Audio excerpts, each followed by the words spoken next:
What's up, guys? It is me, yet again with another single. Da, știu, o trecut ceva de când ne-am mai văzut. Știți cum e, școală, viață, tresti, chestii, bestii.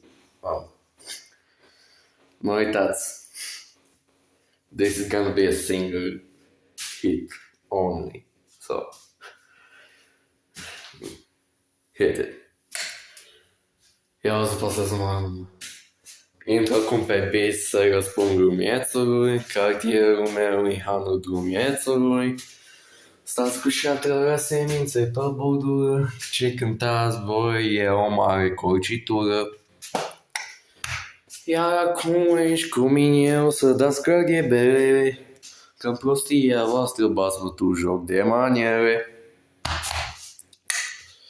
Și că sunteți rapper, dar sunteți o tentativă, că și rap-ul după voi și-au făcut singur corivă.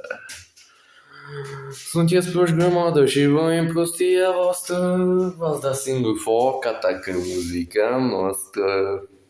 No, guys, ce ziceți de asta? V-a plăcut? That's right, bro. Și nu uitați, dați un like. Și dacă mai vreți să facem vloguri de-astea, abonați-vă la canalul secundar. Unde urmează să postez un clip cu cap de ou. Cine e cap de ou? E Patchy pe afară.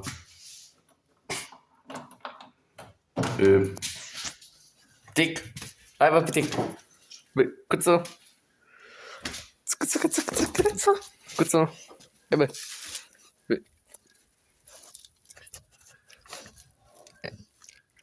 Ăsta e cap de ou. Câinele casei. Bă.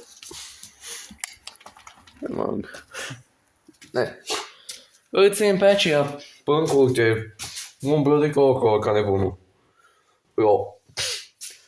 Ziceam eu că femeile sunt nașpa. Câinele ăsta e mai ceva ca dracu. Eu. Am avut o gaură în zidul la vecini. Știți ce-a făcut câinele când a venit? S-a dus direct la vecini în grădină. Dar am stat toată ziua să alerg după el să-l bagă înapoi. Și am pus niște cărămizi acolo să nu mai intre. Le-au dărâmat. Și tot așa, de vreo 3 luni încoace. Și apoi am făcut zidul ca lumea. Dar tot reușea să intre. Și am zis, bă, ia mai du-te dracu. Și am zidit ca lumea, bro, am pus bolțar și am zidit cu ciment. No, să te văd acum ce mai zici cadou, că n-ai cum să o spargi pe aia. Și, mă rog, știți cum e, guys, viața e viață, dar școală e școală. Dau în pula mea de școală. Și nu uitați, dacă mai vreți vloguri de-astea, abonați-vă la canalul secundar, Photograph. Și, bă, asta e viața, bro. Gotta go, see ya!